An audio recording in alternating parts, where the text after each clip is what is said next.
Dollar 63 रुपये पे था, 86 पे चला गया।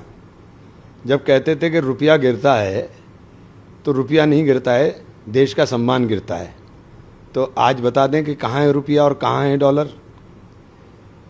नौजवान को रोज़गार की जब बात करते थे तो नौजवान का रोज़गार कहाँ गया? कहाँ गया आपका वादा? कहाँ है सरकारी नौकरियाँ? क्यों भर्तियाँ नहीं हो रही हैं? क्यों संविदा के नाम के ऊपर आप आरक्षण को ख़त्म कर रहे हो? आप आरक्षण तो खाए जा रहे हो, आरक्षण को तो आप छोड़ नहीं रहे हो। संविदा के नाम के ऊपर सब ख़त्म कर दिया आपने, लेकर नीचे से और ऊपर तक सब। कितना बैकलॉग हो गया नौकरियों के अंदर, उसको भी गिनवा दें। किसान को दुगनी का वादा किया था, किसान अपना लागत मूल्य नहीं निकाल पा रहा है, उसको भी गिनवा दें। हाँ, ग्रोथ हुई है, अंबानी और अडानी की ग्रोथ हुई है, इसमें कोई दो राय नहीं। लेकिन अंबानी अडानी की ग्रोथ से देश की ग्रोथ नहीं होगी। ग्रोथ देश की तब होगी जब देश का अंतिम छोर का नागरिक अपने आप को सुरक्षित, अपने आप को, अपने भविष्य को सुरक्षित महसूस करने का काम करेगा।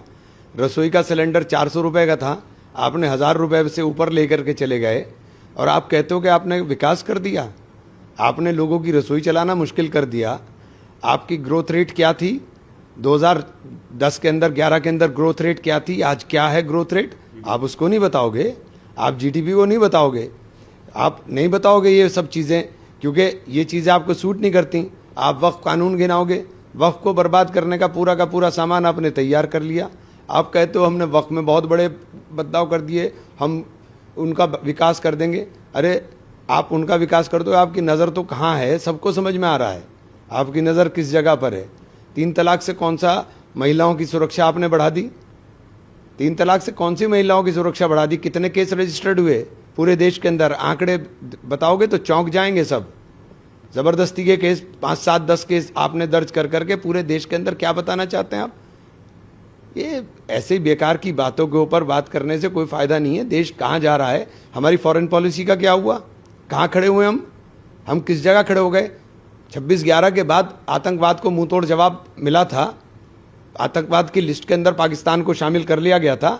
आज यूनाइटेड नेशन की उप समिति के अंदर पाकिस्तान को वाइस प्रेसिडेंट बना दिया, एंटी टेररिस्ट। उसके अंदर जो आतंकवादी खुद है वो अब आतंकवादियों का सफाया करेंगे। ये आपकी फॉरेन पॉलिसी है। कोई देश हमारे साथ खुलकर खड़ा नहीं हो रहा है। आप कहाँ की बात कर रहे हैं? कोई देश खुलकर खड़ा नहीं हुआ हमारे पास। हमारी फॉरेन पॉलिसी का क्या हुआ? आप पूरी तरीके से फेलियर हैं, और इस बात को अगर मानेंगे तभी आप कुछ आगे काम कर पाएंगे।